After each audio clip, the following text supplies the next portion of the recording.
Hello everyone, আমি পায়েল। আমার নতুন একটি ভিডিওতে সবাইকে এত এত ভালোবাসা। আশা করি আপনারা সবাই খুব ভালো আছেন, আর আমরাও কিন্তু বেশ ভালোই আছি। আজ শুক্রবার সকালবেলায় ঘুম থেকে উঠে আমি সবার আগে চলে এলাম ব্যালকানিতে। এত সুন্দর জানেন ওয়েদার আজকে, আর ব্যালকানির ওই যে ফুলগুলো এত সুন্দর ফুটেছে দেখে এমনিতেই মন ভালো হয়ে যাচ্ছে। আজকাল একটা নতুন ডিউটি পেয়েছি, সেটা হলো গাছগুলোতে জল দেয়া। দেখবেন ফুল ভর্তি গাছে ঝিরঝির করে জল দেওয়ার পর পাতাগুলোতে যে জলের বিন্দুগুলো থাকে ওগুলো দেখতে যে কি ভালো লাগে।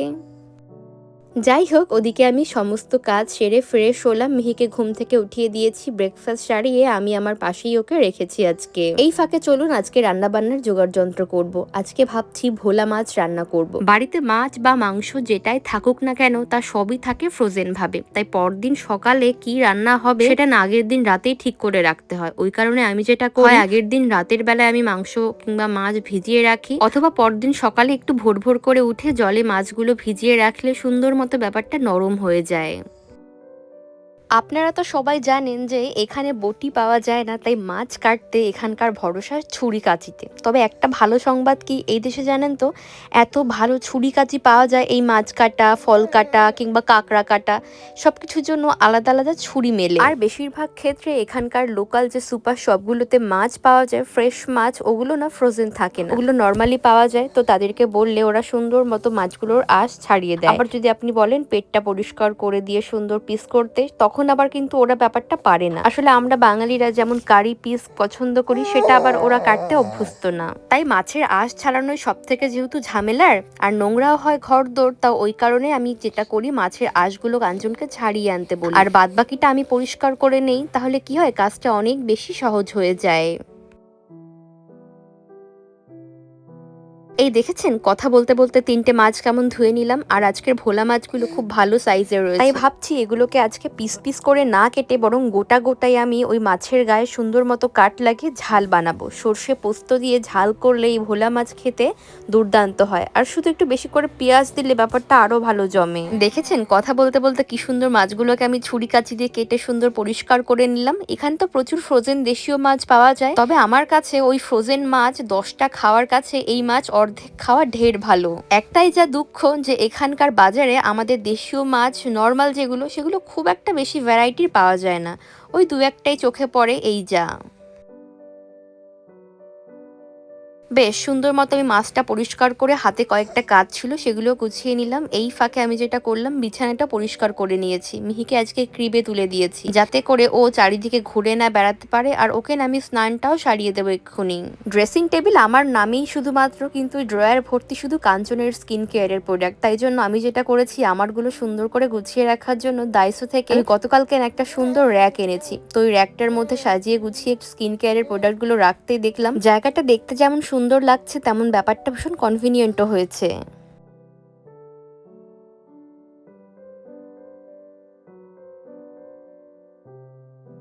যাই হোক, স্নানে যাবার আগে আমি যেটা করলাম, ওর খাবারটা সুন্দর মতো এখানে গরম করে একটা বাটিতে ঢেলে রাখলাম, যাতে করে স্নান করার সঙ্গে সঙ্গে ওকে আমি খাইয়ে ঘুম পাড়িয়ে দিতে পারি। আজকে মিহি খাচ্ছে সিরাসু মাছ, গাজর, ভাত আর অল্প ডিমের একটা মিশ্রণ। মিহির এই সিরাসু মাছ খুব পছন্দ, সাথে কড আর টুনা, ওটাও ভীষণ ভালো লাগে ওর। তো আমি খাবারটাকে এখানে ক্লিয়ার র্যাপ দিয়ে গুছিয়ে রাখলাম। এবার ওকে স্নান করিয়ে সুন্দর মতো আমি খাইয়ে দেবো।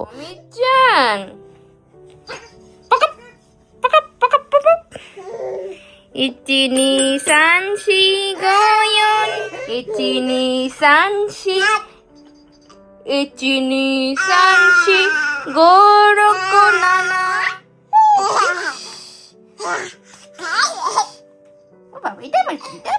মনেই ছিল না যে আজকে হলো শুক্রবার। আমি জানতাম আজকে হয়তো বুধ কিংবা মঙ্গলবার। তো কাঞ্চন এইমাত্র ফোন করেছিল, অফিস আওয়ারের ওই দুপুরের টাইমের পরে ফোন করে।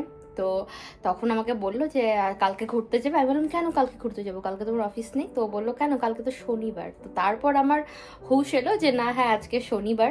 তো ভেবেছিলাম যে রান্না করবো না, যেহেতু মাছ আমার কাটা ধোয়া হয়ে গিয়েছে। তাই এখন রান্নাঘরে এলাম। এখন জাস্ট আমি ওই মাছ দিয়ে সর্ষে পোস্ত দিয়ে একদম ঝাল ঝাল করে শুকনো শুকনো করে করবো। তো ওর জন্য রান্নাঘরে এলাম। তো মিহিকে এদিকে স্নান করে খাইয়ে দিয়েছি, যে খাবারটা ওর জন্য গরম করলাম ওটা খাইয়ে দিয়েছি।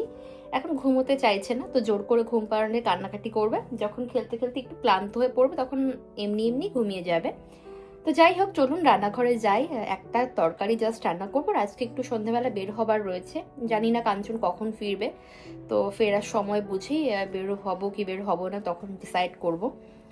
যাই হোক, চলুন এখন ঝটপট করে রান্নাটা সেরে ফেলি, তারপর যাবো আমি স্নানে। ভোলা মাছের সর্ষের ঝাল রান্না করার জন্য আমি সবার প্রথমে যেটা করলাম, একটা পাত্রের মধ্যে ধোয়া মাছগুলোকে আমি একটু জল ঝরিয়ে রেখেছিলাম, তুলে নিয়ে নুন হলুদ ভালো করে মাখিয়ে নিচ্ছি। ভোলা হোক বা পার্শে, এই মাছে বেশি করে ঝাল দিয়ে যে ঝাল ঝাল ব্যাপারটা, এটা না আমার মা খুব ভালো করে। মূলত মায়ের থেকে এই রান্না আমার শেখা। ভালো মতো নুন হলুদ মাখিয়ে নিয়ে মাছগুলো এবার আমি তেলে সুন্দর মতো ভেজে নেব। যেহেতু ফ্রেশ মাছ, তাই খুব বেশি ভাজার দরকার নেই। আর যে কোনো সামুদ্রিক মাছ আমার মনে হয় একটু নরম যেগুলো, সেগুলো না খুব বেশি ভাজলে তার টেস্টও লাস্টের দিকে আর থাকে, তাই আমি খুব বেশি নয়, বরং একটু লাল লাল করে ভেজে তুলে নেব। এইদিকে মাছ ভাজা তেলের চিটপিটানি শব্দ, আর ওইদিকে আমার মিহির গলার স্বর তুঙ্গে।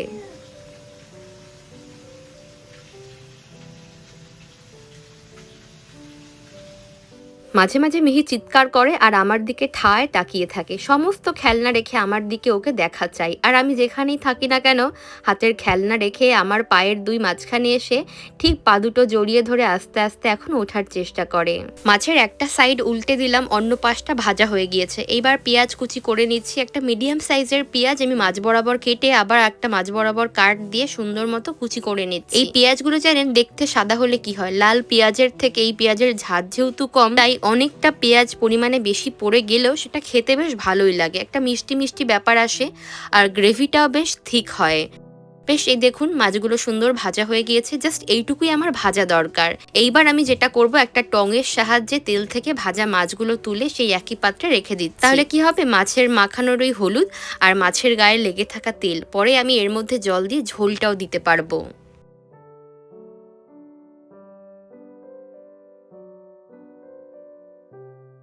মাছ চাপিয়ে দিয়েছি, রাঁধুনি ফোড়ন দিলাম। এখানে কালো জিরে ফোড়ন দিলে খুব ভালো হতো, কিন্তু একটু ঝুলে ঝুলেই বলা যায় আমি আজকে রাঁধুনি ফোড়ন দিয়ে ফেলেছি। যাই হোক, পেঁয়াজগুলো অল্প নরম নরম করে ভাজবো। আর জানেন তো, রান্না করতে করতে না আজকে আমার মনের মধ্যে একটা ভাবনা এলো, যদিও আজকেই কেবল নয়, বরং এটা সবসময়ই হয়। সেটা হলো, ভালো কিছু রান্না হলে জানেন তো আমার দাদার কথা আমার খুব মনে পড়ে। যতই রেধে বেড়ে নিজের জন্য ভালো মাছ মাংসটা রান্না করে খাক না কেন, আসলে সেটা তো আমার চোখের সামনে আমি দেখতে পারছি না। আসলে আপনারা যারা আমার পুরনো ভ্লগ দেখে থাকবেন, তারা তো সবাই জানেন যে আমার দাদা আমার সঙ্গেই আগে থাকতো। তবে কাজের জায়গা বদলানোর স্বার্থেই তো ঠিকানা বদলানো। তবে একটা সৌভাগ্য কি, আমরা দুই ভাই বোন এখনো আমরা একই শহরেই থাকি। হাঁটা পথে হয়তো দাদা বড়জোর 30 মিনিট দূরে থাকে আমার থেকে। আগে যখন দেশে থাকতাম তখন তো সারাক্ষণ দাদার সঙ্গে আমার চুলোচুলি লেগেই থাকতো। দাদা আমার থেকে বয়সে 9 বছরের বড়, কিন্তু তারপরে জানেন তো আমাদের মধ্যে একটা বন্ধু সুলভ একটা সুন্দর স্নেহের সম্পর্ক রয়েছে। একটা কথা হয়তো একটু নেগেটিভ হয়ে যায়, কিন্তু আমি তারপরেও বলতে চাই, সেটা হলো আমি অনেক ক্ষেত্রেই দেখেছি ভাই বোনদের বিয়ের পরে, সেটা ভাই বলুন বোন বলুন দিদি বলুন, সবার বিয়ের পরেই দেখি সম্পর্কের সমীকরণ কিছুটা বদলে যায়। এটা হওয়াটা যে খুব অস্বাভাবিক তাও কিন্তু নয়। জীবনে যখন নতুন একটা মানুষ আসে, তখন তো তারও একটা প্রায়োরিটি থাকে, তো সেটাকে আমি অ্যাপ্রিসিয়েট করি, সেটাকে আমি সম্মান জানাই। যেমন আমার বৌদি, কিন্তু জানেন তো আমার বৌদি আসার পর বা আমার দাদার বিয়ের পর কোনোদিন এমন হয়নি যে আমাদের ভাই বোনের সম্পর্ক তলানিতে গিয়ে ঠেকেছে, বরং আগের থেকেও দাদার আমার সম্পর্ক আরও বেশি মজবুত হয়েছে। বলতে পারেন আমি ওর থেকে 9 বছরের ছোট হলেও ও আমার কাছে এখনও ছোট ভাইয়ের মতো, আর ও কিন্তু আমাকে দিদির মতো করেই ট্রিট করে। তাই জন্যই বলতে পারেন, ভালো রান্না বান্না খাওয়া দাওয়া ভালো কোনো আনন্দ অনুষ্ঠানে আমি দাদাকে বড় মিস করি। তাই বাড়িতে আমার কড়াইতে ভালো কোনো মাছ মাংস ভালো শাক সবজি উঠলে আমি ওকে না দিয়ে কিছুতেই খেতে পারি না। তবে একটা অসুবিধা কি, সবসময় তোর কাজ ফাঁকি দিয়ে বা দাদারও ফ্রি সময় না থাকলেও চট করে আমার বাড়িতে আসতে পারে না শনি রোববার ছাড়া।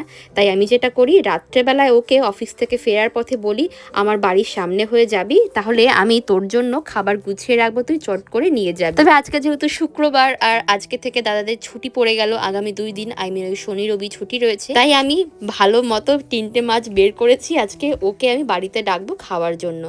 যদিও আগামীকালকে ওর আসার কথা রয়েছে, তবে আজকে ওকে আমি আসতে বলবো। আর যেহেতু দাদা আসবে, একটা তরকারিতে তো আর হবে না, আর বাসি তরকারি সে তো আমি দুপুরেই খেয়ে নেব। তাই আমি এখন যেটা করব, একটু শুটকি মাছ রান্না করব। শুটকি মাছ জানেন তো আমার আর আমার দাদার ভীষণ পছন্দের। যদিও আমরা দুই ভাই বোনই আমরা এই দেশে এসে খাওয়া শিখিয়েছি। আমি শিখেছি প্রথম, তারপর আমি শিখিয়েছি দাদাকে। আর ওই যে আগের দিন ডালের বড়ার তরকারি করেছিলাম, তো একটু ডালও বেঁচে গিয়েছিল, সেই ডালের একটু বড়াও বানিয়ে নেব। সত্যি কথা বলতে আমার বাড়িতে এলে দাদা একটু ধরেই খাবার খায়, তার একটাই কারণ, ও বলে আমি নাকি মায়ের মতো করে রান্না করি, কোনো খাবারের একটু ভালো টেস্ট হলেই ও শুধু একটাই কথা বলে, মনে হচ্ছে মা রান্না করেছে। তাই জন্য আমি ওকে রান্না করে খাইয়ে খুশি হই। যাই হোক, এখানে আমি দেখুন সর্ষে ঝাল পোস্তটার উপর একটু ধনিয়া পাতা ছড়িয়ে দিয়েছিলাম, এটা জাস্ট অনবদ্য হয়েছে, রংটা জাস্ট খাসা এসেছে। আর এখানে শুটকি মাছটা আমি চাপিয়ে দিয়েছি, একদম অল্প কটা শুটকি মাছ ছিল জানেন তো, 4-5টা মতো লোটে মাছের শুটকি ছিল, সেটা আমি ছোট্ট ছোট্ট করে কেটে আলু বেগুন আর ফ্রিজের কোণে একটু শুকনো মূলো পড়েছিল, সেটা দিয়ে ভালো মতো তেল ঝাল দিয়ে রসুন দিয়ে শুকনো শুকনো করে রান্না করলাম। এটা যে কি অনবদ্য লাগে, আমি যেমন এটা খেতে পছন্দ করি গরম ভাতের সাথে, আর কাঞ্চন তেমনি পছন্দ করে রুটির সাথে। হোয়াট এ উইয়ার্ড কম্বিনেশন ভাবুন। নদী যদি হয় গো ভরাট, কানায় কানায় হয়ে গেলে শূন্য হঠাৎ, তাকে কি মানায়? নদী যদি হয় গো ভরাট, কানায় কানায় হয়ে গেলে শূন্য হঠাৎ, তাকে কি মানায়? তুমি কি আমায় বন্ধু কাল মনে রাখোনি, তুমি এসেছিলে পরশু কলকাতায়। রান্না করতে করতে আজকে অনেকটাই বেলা হয়ে গেল, তারপর ঘর গুছালাম, মিহিকে সঙ্গে নিয়ে একটুখানি খেলা করলাম, তারপর ওকে ঘুম পাড়িয়ে আমি নিজেও স্নান সারলাম। এখন এই সন্ধেবেলায় কাঞ্চন বাড়িতে চলে এসেছে, ভেবেছিলাম যে একটু বাইরে যাব, তবে সন্ধেবেলা এই ছিপছিপে বৃষ্টি দেখে আমার আর ইচ্ছে হলো না, আর দাদা যেহেতু আসবেই, শুধু শুধু এখন বেরিয়েই বা কি করব, তাই ভাবলাম ও এলেই বরঞ্চ আমি গল্প করব। রাত এখন 8টা মতো বাজে, ও একটু পরেই আসবে, আসলে আজকেও তোর অফিস ছিল, ওখান থেকে বেরিয়ে ফ্রেশ হয়ে আসতে আসতে একটু টাইম লাগছে এই যা, তাই ভাবলাম আমি আগে ভাগে ডালের বড়াটা বানিয়ে ফেলি। ডালের বড়া বানানোর জন্য এখানে পেঁয়াজ কুচি, লঙ্কা কুচি, ধনেপাতা সাথে একটু কালো জিরাও দিয়েছি। বাড়িতে আমি, কাঞ্চন, সাথে দাদা, আমাদের 3জনের খাবারের কম্বিনেশন একেবারে হুবহু মিলে যায়। ওরও যেটা খাবার খেতে ভালো লাগে সেটা আমাদের 2 ভাই বোনেরও ভালো লাগে, তো এই জন্য যেটাই রান্না করি না কেন ঠিক মিলে ঝুলেই যায়। তো ডালের বড়া খেতে আমরা 3জনই খুব ভালোবাসি, আর এরকম বৃষ্টির সন্ধ্যায় ডালের বড়া হলে তো কোনো কথাই নেই, যদিও এখন আর সন্ধে নেই, রাতে খাবার সময় হয়ে গিয়েছে। চলুন ঝটপট করে এখন এই ডালের বড়াগুলোকে এপিটোপিট উল্টে বেশ কড়া করে ভেজে তুলে নেই।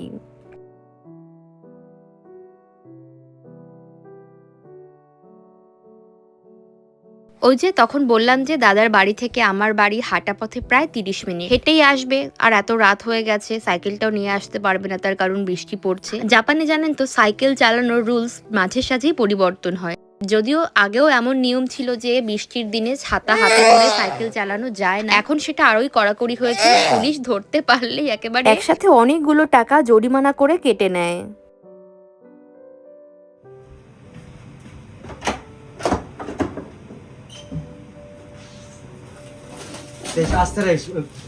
কলাটা কি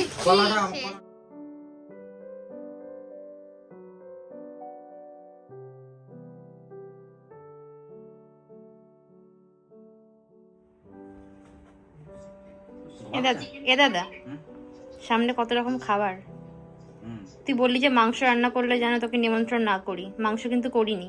না, খুব ভালো কি কি করেছি বলতো? আমার মনে হয় এটা ভোলা মাছের ঝোল, ঝাল ঝাল, এটা হচ্ছে আলু পেঁয়াজ দিয়ে একটা ডালের বড়া, ডালের বড়া, ওটা মসুর ডালের বড়া, আর ওটা হচ্ছে কি, এটা শুটকি মাছ। তুই খাস তো? হ্যাঁ, আমার ফেভারিট। হ্যাঁ, আমারও ফেভারিট, কিন্তু এখানে এসে খাওয়া শিখেছি আমরা মেইনলি 2 ভাই বোনই আর কি। বেশ অনেক রাত অবধি দাদা, আমি, কাঞ্চন আমরা খেতে খেতে অনেক গল্প করলাম, আর এখন দাদা ফিরছে বাড়িতে। মিহি ওর মামাকে দেখলে সবসময় ভয় পায়, তাই একেবারেই কোলে আজও উঠলো না। তো যাই হোক, চলুন আজকের ভিডিওটা এখানেই শেষ করছি, আপনাদের সবার সঙ্গে দেখা হচ্ছে পরবর্তী নতুন ভিডিও। সবাই খুব ভালো থাকবেন, সুস্থ থাকবেন, টাটা, বাই বাই।